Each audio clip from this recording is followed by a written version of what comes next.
Hi friends, അസ്സലാമു അലൈക്കും. എല്ലാവർക്കും ഐഷ ശ്രീമേഡിൻ്റെ പുതിയൊരു വീഡിയോയിലേക്ക് സ്വാഗതം. ഇന്ന് ഞാൻ ഷെയർ ചെയ്യുന്നത് ഒരു ബീഫ് ഹനീത്തിൻ്റെ റെസിപ്പിയാണ്. ബീഫ് വെച്ചിട്ട് ഉണ്ടാക്കാൻ പറ്റുന്ന ഒരു കിടിലൻ റൈസ് റെസിപ്പി കൂടിയാണിത്. മന്തി, മജ്ബൂസ്, കഫ്സ ഇതൊക്കെ ഇഷ്ടമുള്ളവർക്ക് ഈ ഒരു റൈസ് റെസിപ്പി കൂടി ഒന്ന് ട്രൈ ചെയ്ത് നോക്കാം കേട്ടോ. അപ്പോൾ നമുക്ക് സമയം കളയാതെ റെസിപ്പിയിലേക്ക് പോകാം. അപ്പോൾ എല്ലാ അറബിക് ഡിഷുകളെ പോലെ തന്നെയും ബീഫ് ഹനീത്ത് ഉണ്ടാക്കുമ്പോൾ ഒരു സ്പെഷ്യൽ സ്പൈസ് പൗഡർ ഉണ്ടാക്കാനുണ്ട്. അതിൻ്റെ പേര് ഹനീത്ത് സ്പൈസ് പൗഡർ, അതായത് ഹവായിജ് സ്പൈസ് പൗഡർ എന്നാണ് ഇതിന് പറയുക. അപ്പോൾ അതിലേക്ക് 6 ചേരുവകൾ മാത്രമാണ് ചേർത്ത് കൊടുക്കുന്നത്. അതിനായിട്ടൊരു പാൻ ചൂടാക്കിയതിന് ശേഷം 1/2 ടീസ്പൂൺ ഏലക്ക, പിന്നെ 1/2 ടീസ്പൂൺ ഗ്രാമ്പു, പിന്നെ 1 ടീസ്പൂൺ ചെറിയ ജീരകം, പിന്നെ 1 ടീസ്പൂൺ കുരുമുളക്, ഇത് 4ഉം കൂടി ഒന്ന് ചെറുതായിട്ടൊന്ന് ചൂടാക്കി എടുക്കുക. ലോ ഫ്ലെയിമിൽ വെച്ചിട്ട് ഇതൊരു 30 സെക്കൻഡൊക്കെ ഒന്ന് ചൂടാക്കിയെടുത്താൽ മതി. അപ്പോൾ നമുക്കിത് ചെറുതായിട്ടൊന്ന് ചൂടായിട്ട് വന്നാൽ 1/2 ടീസ്പൂൺ മഞ്ഞൾപ്പൊടിയും 1 ടേബിൾ സ്പൂൺ മല്ലിപ്പൊടിയും ചേർത്ത് കൊടുക്കാം. എന്നിട്ടിത് വീണ്ടും ചെറുതായിട്ടൊന്ന് ഇളക്കി കൊടുക്കുക. അപ്പോൾ ഇതാണ് നമ്മുടെ ഹവായിജ് സ്പൈസിലുള്ള ചേരുവകൾ. ഇതിലും കൂടുതലായിട്ടൊന്നും ചേർത്ത് കൊടുക്കണ്ട, ഈ ഒരു കറക്റ്റ് മെഷർമെൻറ്റ് തന്നെ എടുക്കാൻ നോക്കുക കേട്ടോ. 1 കിലോ ബീഫിലേക്കാണ് നമ്മൾ ഇത്രയും അളവിലെടുത്തിട്ടുള്ളത്. ഇത് 1 മിനിറ്റ് ഒന്ന് ലോ ഫ്ലെയിമിൽ വെച്ചിട്ട് ചെറുതായിട്ടൊന്ന് ചൂടാക്കി എടുത്താൽ മതി. അപ്പോൾ ഇത് ചെറുതായിട്ടൊന്ന് ചൂടായിട്ടുണ്ട്. ഇനി നമുക്ക് ഫ്ലെയിം ഓഫ് ചെയ്യാം. എന്നിട്ടിത് ചെറുതായിട്ടൊന്ന് ചൂടാറിയതിന് ശേഷം മിക്സിയുടെ പൊടിച്ചെടുക്കുന്ന ചെറിയ ജാറില്ലേ, അതിലേക്ക് ഇതെല്ലാം ഇട്ട് കൊടുക്കുന്നുണ്ട്. എന്നിട്ടിത് നന്നായിട്ടൊന്ന് പൊടിച്ചെടുക്കാം. ഇപ്പം ഞാനിത് നന്നായിട്ടൊന്ന് പൊടിച്ചെടുത്തിട്ടുണ്ട്. അപ്പോൾ ഇതാണ് കേട്ടോ നമ്മുടെ ഹവായിജ് സ്പൈസ്, അതായത് ഹനീത്തിൻ്റെ സ്പൈസ് പൗഡർ. അപ്പോൾ നമ്മൾ ഈ ബീഫ് ഹനീത്തിലേക്ക് ഈ ഒരു സ്പൈസ് പൗഡർ മാത്രമാണ് ചേർത്ത് കൊടുക്കുന്നത്, വേറെ എക്സ്ട്രാ സ്പൈസ് പൗഡർ ഒന്നും ചേർത്ത് കൊടുക്കുന്നില്ല. അപ്പോൾ ഞാനിവിടെ 1 കിലോ ബീഫ് കുറച്ച് മഞ്ഞൾപ്പൊടിയൊക്കെ ഇട്ടിട്ട് നന്നായി കഴുകി വൃത്തിയാക്കി വെച്ചിട്ടുണ്ട്. ഇനി നമുക്ക് ഈ ബീഫ് ഒരു പ്രഷർ കുക്കറിലേക്ക് ഇട്ട് കൊടുക്കാം. ഞാനിതിലേക്ക് എല്ലോട് കൂടിയിട്ടുള്ള പീസാണ് എടുത്തിട്ടുള്ളത്. അതുപോലെ ഇതിലേക്ക് ബീഫ് എടുക്കുമ്പോൾ വല്ലാതെ മൂപ്പേറിയ ബീഫൊന്നും എടുക്കരുത് കേട്ടോ, ഒരു ഇളയ ബീഫൊക്കെ എടുക്കുന്നതാണ് ഏറ്റവും നല്ലത്. അതുപോലെ ഞാൻ ഇതിലേക്ക് ഒരു ചെറിയ പീസ് നെയ്യിൻ്റെ കഷ്ണം കൂടി ചേർത്ത് കൊടുത്തിട്ടുണ്ട്. അതെന്തിനാണെന്ന് വെച്ചാൽ നമ്മുടെ റൈസിന് നല്ലൊരു ഫ്ലേവർ കിട്ടാൻ വേണ്ടിയിട്ടാണ് ചേർത്ത് കൊടുത്തത്.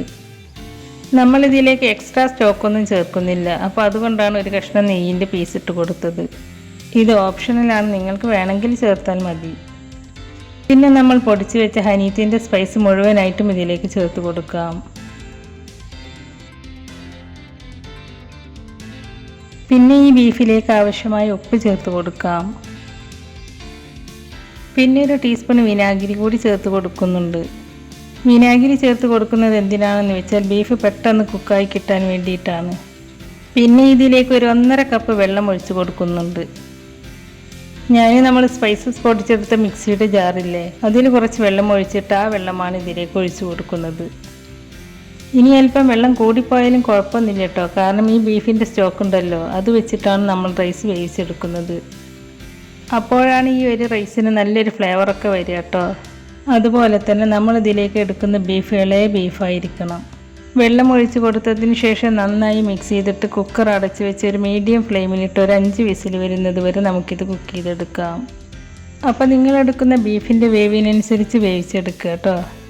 ഇനി ഇതിലേക്ക് എടുത്തിരിക്കുന്ന റൈസ് ഏതാണെന്ന് വെച്ചാൽ ബസ്മതി റൈസാണ്. നല്ല നീളമുള്ള ഇന്ത്യ ഗേറ്റിൻ്റെ ബസ്മതി റൈസ് ഒരു 3.5 കപ്പാണ് ഞാനിതിലേക്ക് എടുത്തിട്ടുള്ളത്.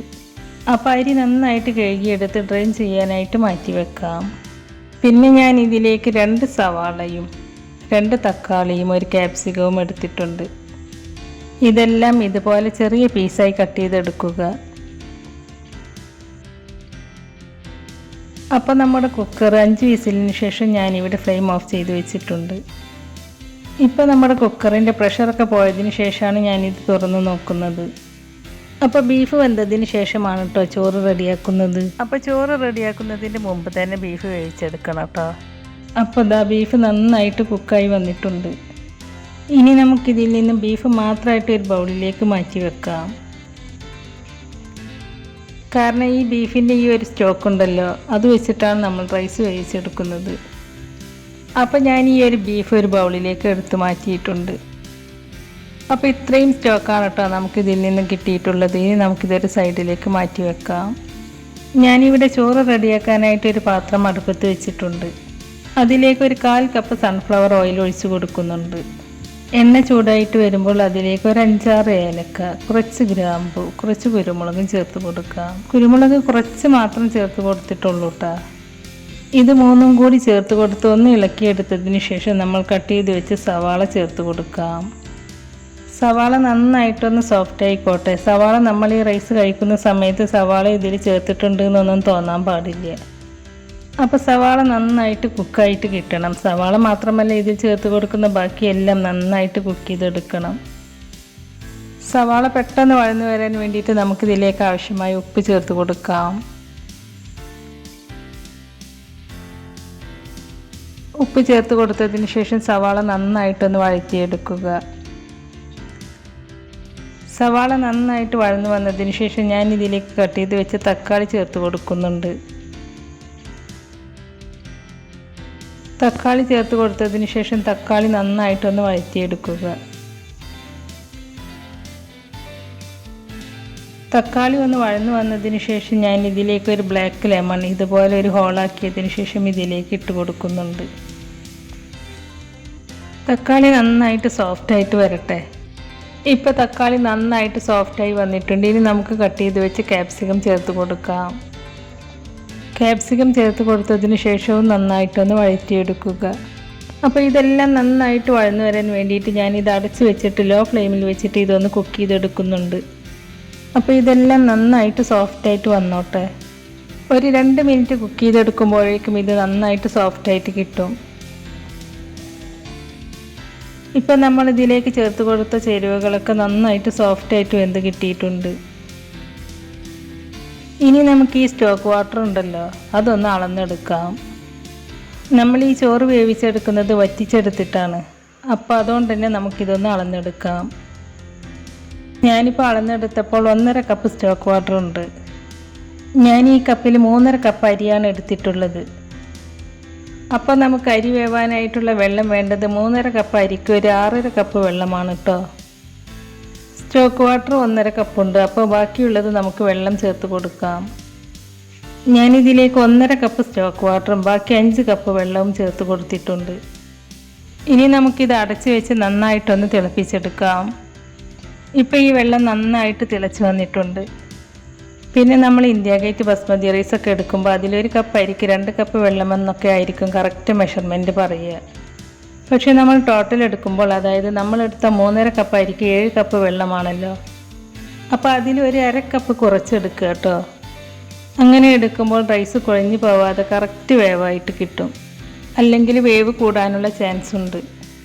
നല്ലൊരു സ്മെല്ലും നല്ലൊരു ടേസ്റ്റും ആയിരിക്കും കേട്ടോ ഈ വെള്ളത്തിന്.